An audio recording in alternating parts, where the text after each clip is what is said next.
Alright, so in this particular small video we're going to look at the structure of the cell membrane. You should have reviewed the organelles inside a cell by this point, so you should be familiar with the fact that many of the organelles, as well as the membrane surrounding the cell itself, are bilayers of phospholipids. Now, we've talked about them when we looked at macromolecules and we looked at the fats, in particular of the lipid group. The fats can be triglycerides, which we take in our diet, and we also of course take in phospholipids, which are, the cell membranes, this is the fat in the cell membrane, and also in cell organelles. And that's the thing that we're interested in primarily in this talk, and the proteins that sit in between them in the membrane. Now, the reason why we review the structure before we go on and talk about transport across the cell membrane is that, like most things in anatomy and physiology, structure relates to function, meaning that the structures that we find actually confer a certain ability or a certain type of function to the area, and nothing can be more true than the structure of the cell membrane conferring the ability for the cell membrane to be semi-permeable, meaning that it will allow certain things through it but not others. And the reasons for this are back in what we looked at when we did the basis of chemistry, which is why we review that right at the start of the course, so that we have a feel for what bonds result in charge and what bonds result in no overall charge. Because, as you know from playing with magnets, that things with charge will interact with other things with charge, whether they draw them together or push them away, but a magnet will not interact with something that doesn't carry any overall charge.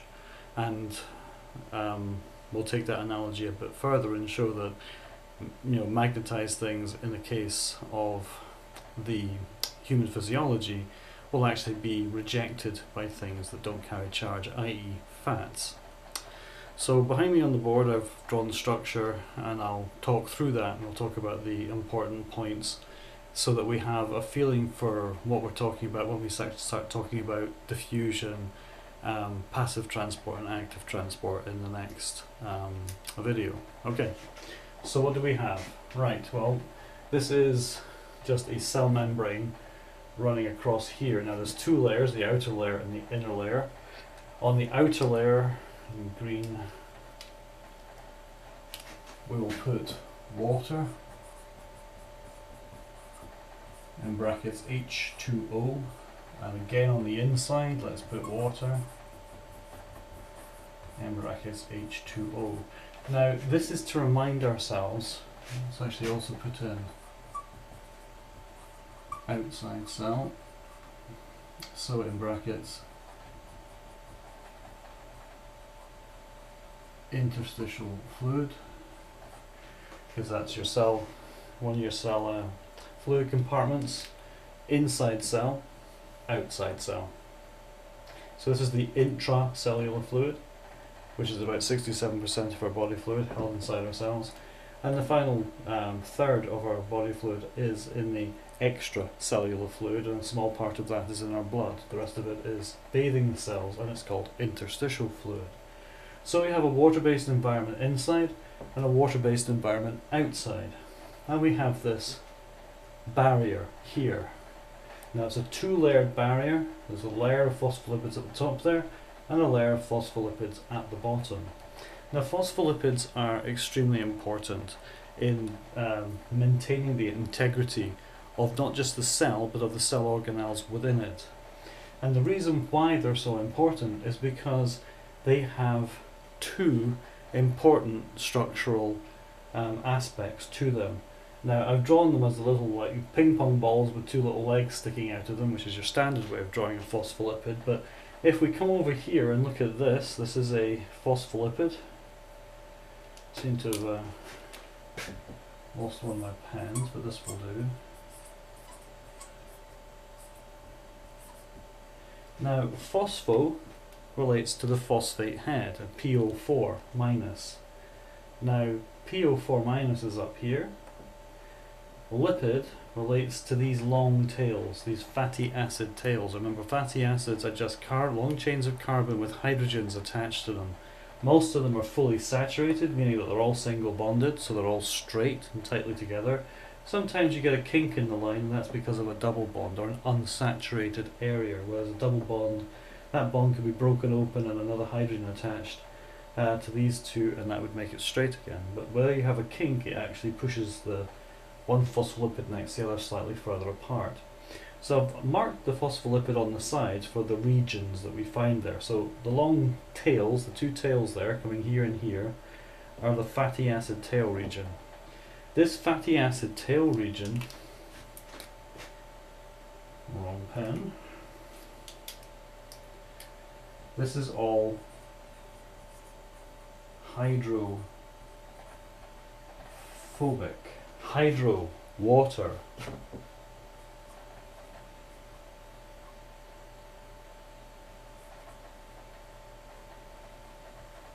Phobic, fearing. It rejects water. So all of this stuff inside, you notice that the tails at the top point downward and the tails at the bottom point upward. So you end up with this whole region here being hydrophobic. So the middle part, if you think of it like as a layer cake or something, the cream in between the two sponges is all hydrophobic. Big band of it.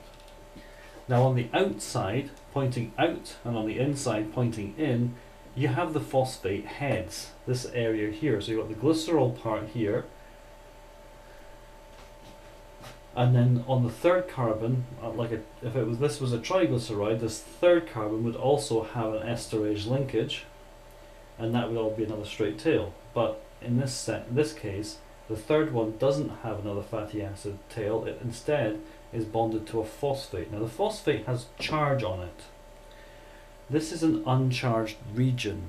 So dynamically, that when it binds onto this carbon, the phosphate is going to push away from the non-charged region, because the magnetic, the charge here is going to just be rejected. So it points upward. And that PO4 minus, because there's 4 oxygens attached to that. Remember, oxygens can create charge by pulling, negative electronegativity, can attach to something else, like a choline molecule, or there's many other types. But the thing about these molecules is, because this is charged here, whatever attaches to here, we put R there for variable group, like we did for the amino acids, is going to be polar, meaning it's going to carry charge. So this whole region up here is going to be a polar region. And so we know that this area here and this area here excuse me, are polar regions, and therefore they carry charge, and therefore they'll interact with things with charge. So they'll point toward the water, because remember, water is H2O, and there's a partial negatives on the oxygen and partial excuse me, positives on the hydrogens. So they carry a partial charge. So all of these phosphate heads with their R groups, and I haven't drawn them on, but what I could do is do this.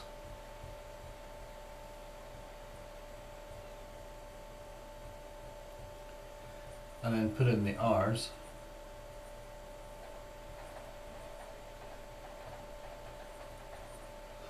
Excuse me, I'm having a bit of a cough today.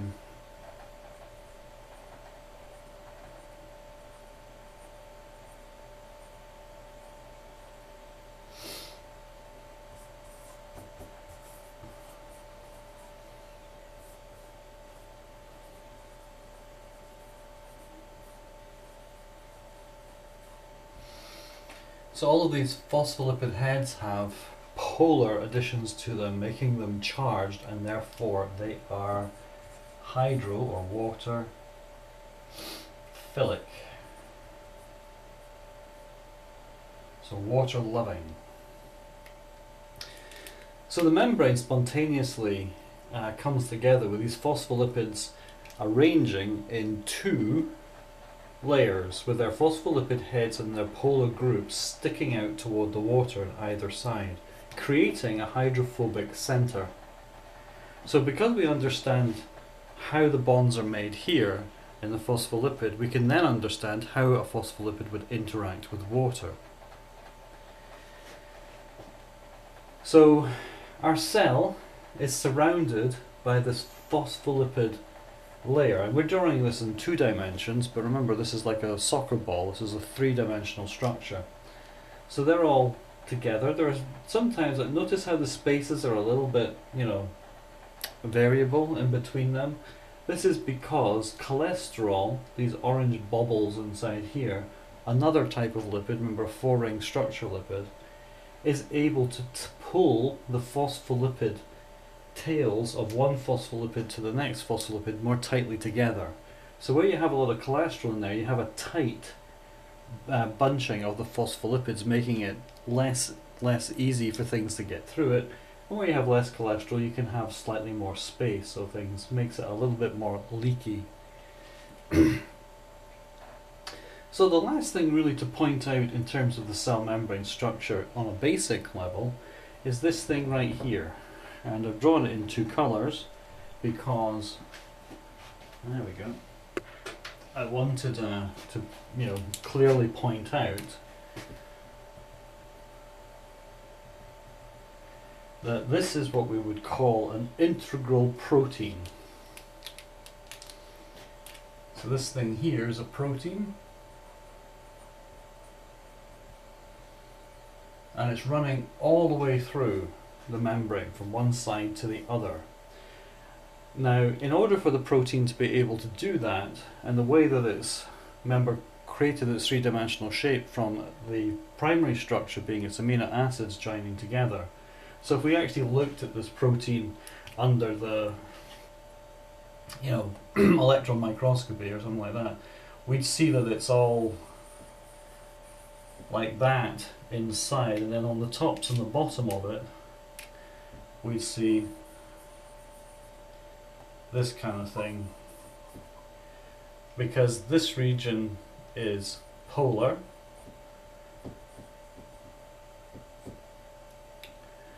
this region is non-polar. And remember, I'm using those terms to describe the bonds that are there. Polar covalent bonds are an unequal sharing of electrons, usually involving oxygen. Non-polar is equal sharing, most commonly in biology between carbon and hydrogen. So these non-polar or non-charged areas have to sit in the middle, because that's where the hydrophobic region here is. If this was all polarized, that would get rejected and pushed out of the membrane. So the protein has to have a specific structure in order for it to sit comfortably right there. And in fact, because it's got a polar head and a polar tail, then this is the only way it can orientate in that membrane, because this bit will be accepted by the hydrophobic center and these on the outside. But if you pushed it that way, that would get pushed down. If you pushed it in, that would get pushed back out, because it's just set up electrically just so. So this is not charged here, but charged here and here. Alright, so the proteins are there, the integral proteins are there to act as doorways in and out of the cell membrane. So there's really 2 routes in and out of a cell. The first route, shall we say, the first route is to come straight through the phospholipid membrane itself. Now, in order to do that, you have to have certain chemical properties. So to come straight through the membrane means that you have to cross this fairly large non-charged, charge rejecting area. So the things that can do that would be fats, steroids, gases,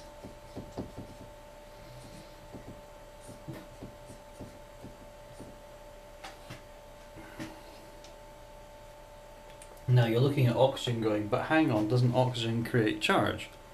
You would be right. Good question. But when oxygen gas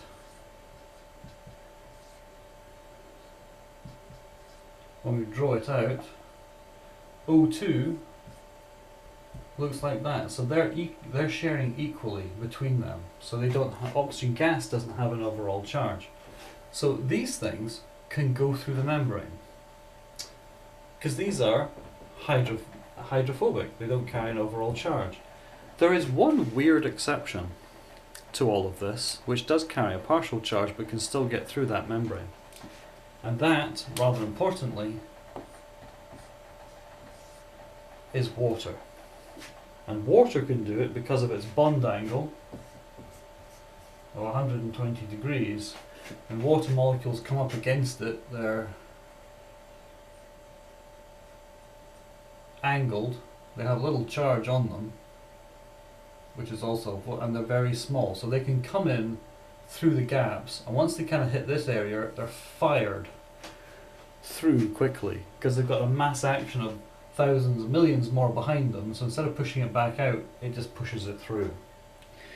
Without getting into more of the detail of that, it's a little bit above my pay grade, so I'm not going to try and explain it more than that. So the exception is that water, even though it carries a partial charge on it, can pass through the phospholipid part of the membrane. So that's the first way that you get through a cell membrane. Water, fats, steroids, because those two are both parts of the lipid group and therefore are hydrophobic, and then the gases, carbon dioxide and oxygen in particular, can also pass through.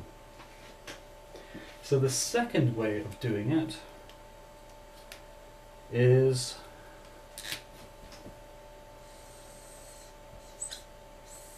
by using the protein, the doorway in between. Now the protein, there can be different types of proteins that cross the membrane. We're going to look at the two major types. We're going to look at, running out of space here, but protein, and let's put that there, put one, protein channel, and protein carrier. So a channel is what it suggests it is a tunnel that just runs right through the protein. So if we do this properly, it would look something like this. Let's just take that off for a minute.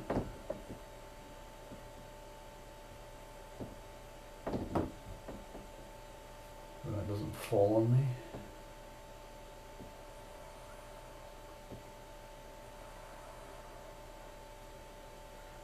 So that would all be protein.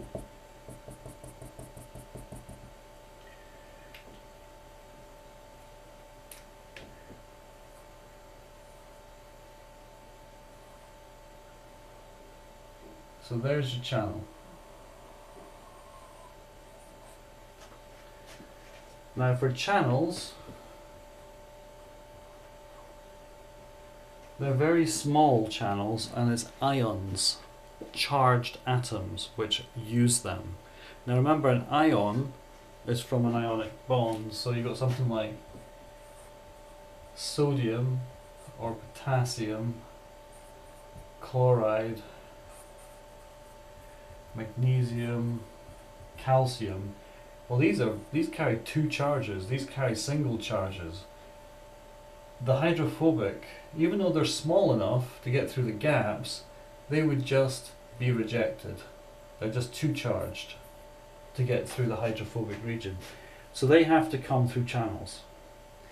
Now these channels have gates on them. They're gated, meaning that they can be open and they can be closed. And we'll talk about that in the coming weeks. Some of these are gated using electricity, so they're called voltage gated, and some are gated by the binding of something to them, a chemical, so they're called chemically gated. Third group are mechanically gated, and we'll see them in special senses, because when you stretch this, they actually open up just because they're being pulled apart. So those are the channels. The final one to show you is the protein carrier. I'm going to put the protein carrier downstream a little bit. So here's our protein carrier. And I'm going to put a little binding site. I'm going to make this a little more obvious. And protein carriers are very cool, or at least I think they're very cool, because they actually epitomize the whole importance of proteins in physiology. Because of the protein's three-dimensional structure, and remember it's holding hydrophobic in the center parts and hydrophilic on the outsides, meaning it will work with electrically charged things. It's sitting open at rest, or say on the inside. So say this side's actually closed here. So its structure's got a little bit of an opening on the inside. And that opening has a binding site, say, for glucose. Just to say, glucose, here. And say there's another one on the other side for sodium. So glucose and sodium are inside the cell. The glucose goes close to that and attaches, gets bound, and the sodium attaches here. Well, here's a big positive charge here, and there's a bunch of positive charge, say negative charges just right on this side. Just saying, this is not accurate. This is just trying to give you an example. The reason why I'm talking about the charges, as they bind on, this whole region here of the protein has now got a different charge surrounding it than it had before the glucose and the sodium arrived. So this presence of charge causes a change in the shape of the protein, because remember, all of these bonds that are here are all being held together or pushed apart by various charges in the bonds and are surrounding the protein. So that three-dimensional structure changes, and it causes a flip inside the protein, and they are pushed through the protein and out the other side, opened up there, and then the glucose and the sodium go through. Now, because they're now broken off there, you've now just removed the very charge that caused it to change shape, and so it flips back to its original side. So it's like an on-off switch, and so it goes back to its original side. So the next glucose and sodium get on, flip itself out. These are called carrier proteins, and the ones that work without any energy allow for facilitated diffusion. So the facilitated in the diffusion relates to the fact a carrier protein is allowing binding, changes shape because of the binding, and then opens on the other side and allows it out, or in, depending how it's working. There are another group of proteins that require the addition of energy to cause that change in shape, to more energy, more electricity if you like, to cause the three-dimensional change in shape, and they're called active transporters. And we're going to talk about that in the next video. So really the final thing to say about these is when the protein changes shape, we refer to that as a conformational change. So when we talk about proteins, conformational change in a protein, we're talking about the fact that the three-dimensional structure of the protein has been rearranged because of a change in the charge or binding around it. And that's how proteins can be switched on and switched off, and it's how they can open up spaces to allow things through them from binding on one side. But that is enough, certainly, around the cell membrane structure. We have phospholipids in the majority and proteins interspersed between them. We have lots of other things going on that we don't need to think about at this stage, but we've got the reasons the two major movements in and out occur if you can get through the hydrophobic region directly through the membrane, between the phospholipids, or if you can't do that because you're an ion or you're a big molecule like glucose or amino acid, things that they're too big, then you have to come through a protein. Okay, well, thank you for listening.